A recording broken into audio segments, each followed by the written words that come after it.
Hi YouTube, welcome back to my channel. If this is your first time here, welcome. I just wanted to quickly discuss this issue of African gangs, which has been circulating on Australian media. And I've seen lately that it's getting its round globally as well. So I think it's becoming quite a serious topic at this point that needs discussion. And I'm glad that it's out there for us to discuss. Maybe we'll find a solution to the problem, and I hope we do find a solution sooner than later. Now, I'm not saying I have all the answers or all the solutions, but I'm really appalled. I'm angry actually, and disappointed in our community. I'm disappointed in the South Sudanese community, to be specific. Even though they're being known in the media as African gangs and such hashtags, I think this issue is more so a South Sudanese problem, and it's, if anything, they should be called South Sudanese gangs. Okay, now the African community is being roped in for no reason. I'm not saying all African children or all African youth are innocent. They are not saints either, but the issue of the Apex gang, to be specific, is a South Sudanese problem at large.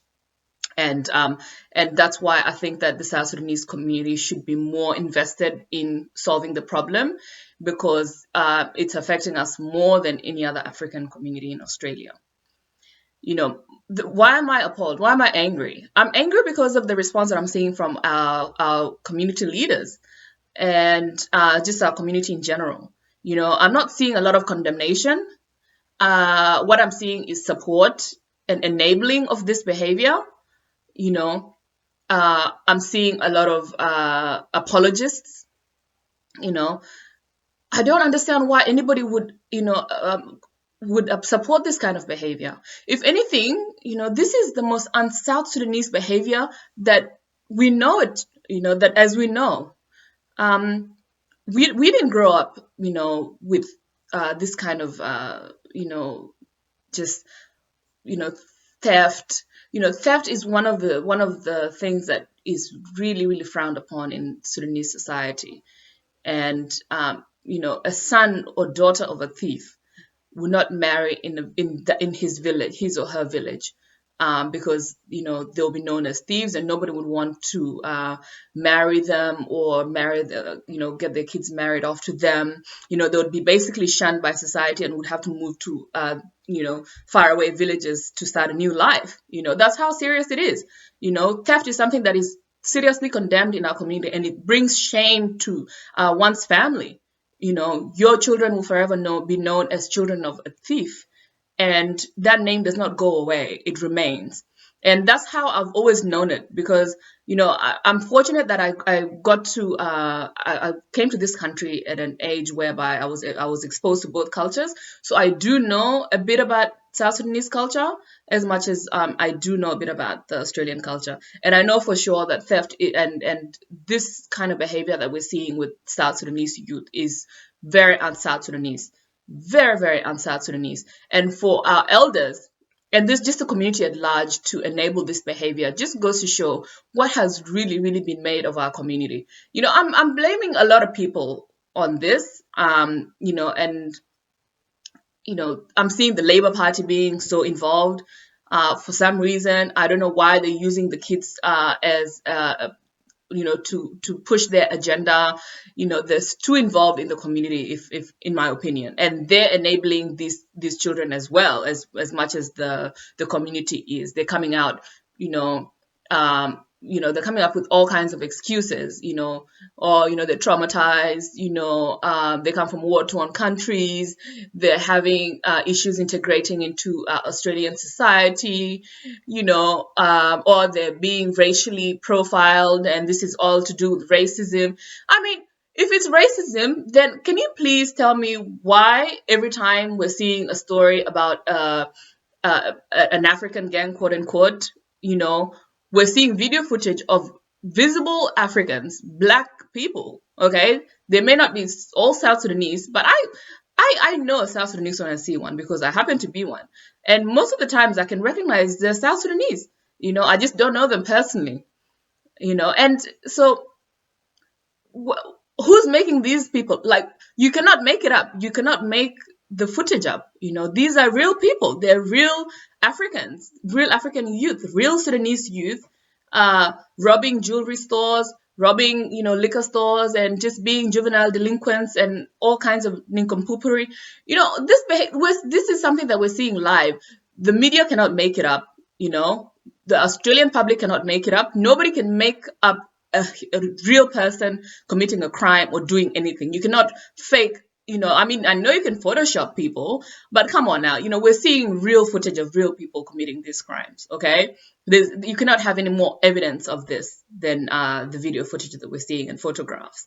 So for anybody to deny that this is not happening, that's to me is excusing the behavior. It's a form of pardon, and it's also what you're saying basically to the Australian public is that you support this behavior and that you're endorsing it.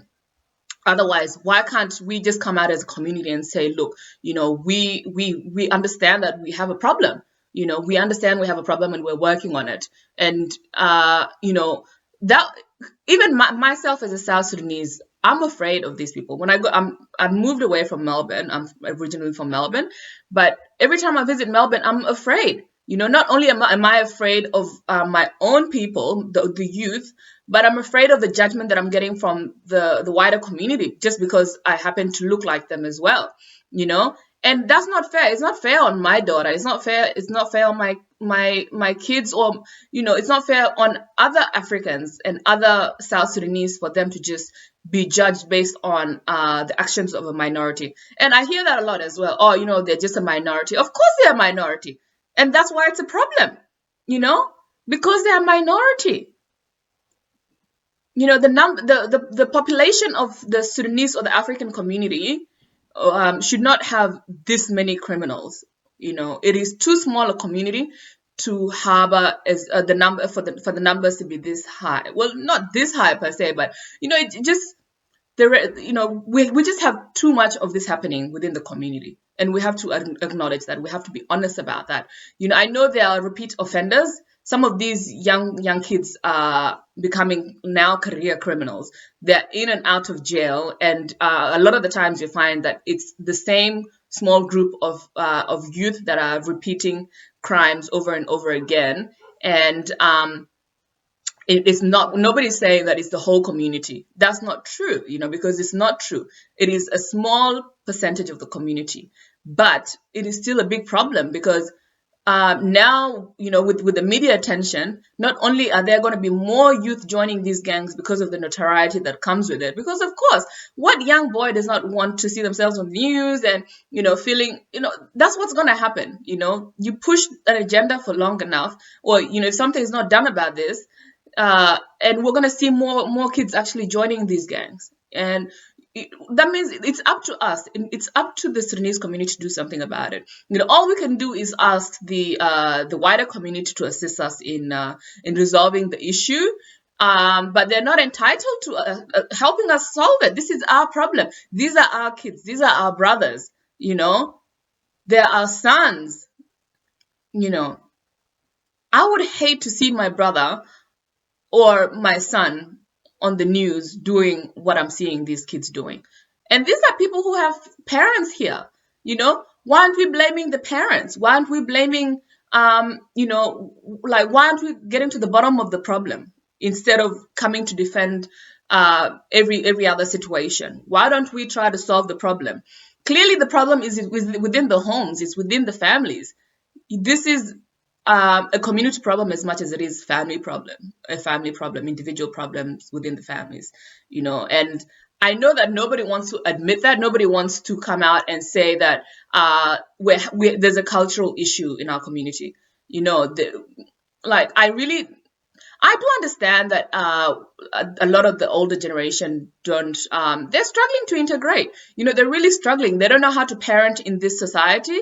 Their old school ways of parenting are virtually illegal here. So they don't know what to do with their children. Their children are basically running the households, and there's a lot of dysfunction happening. There's a lot of dysfunction happening in the households, and that's where the problem begins, in my opinion. you know. Now it's gotten to the point where it's left the homes and it's reaching the wider community. It's now become a South Sudanese problem, not just family problem, and we have to do something about it. All I'm saying is that, let us condemn this behavior publicly as a community instead of making excuses and um, enabling juvenile delinquents. Okay, we need to do something about it, and we need, all we can do at this point is ask the support of our fellow Australians. And until then, let us work within our communities to solve the problem. Let us start one child at a time, one youth at a time, one family at a time. I'm not saying I have all the answers, but I surely, will not condone this behavior. That's what I will not do. This is not the South Sudanese community that I know. This is not South Sudanese behavior. It is totally un-South Sudanese. And I'm ashamed to see that this is what our community is being made out of. The media is, of course, going to sensationalize whatever issue because they're making money. They're corporations. Why would you expect them to do anything less than that? They're having a story put on their plate. The media would not have anything to report if these kids were not out doing anything. They would not be able to make up anything. They're only reporting what they're seeing and sensationalizing it. Of course, we cannot blame the media either because that's what they do. If we want less of this issue to be reported, then we need the numbers to reduce. We need less children, less youth committing crime, and that way we'll have less coverage on the television and on our evening news. That's all. That's all I'm saying. Okay.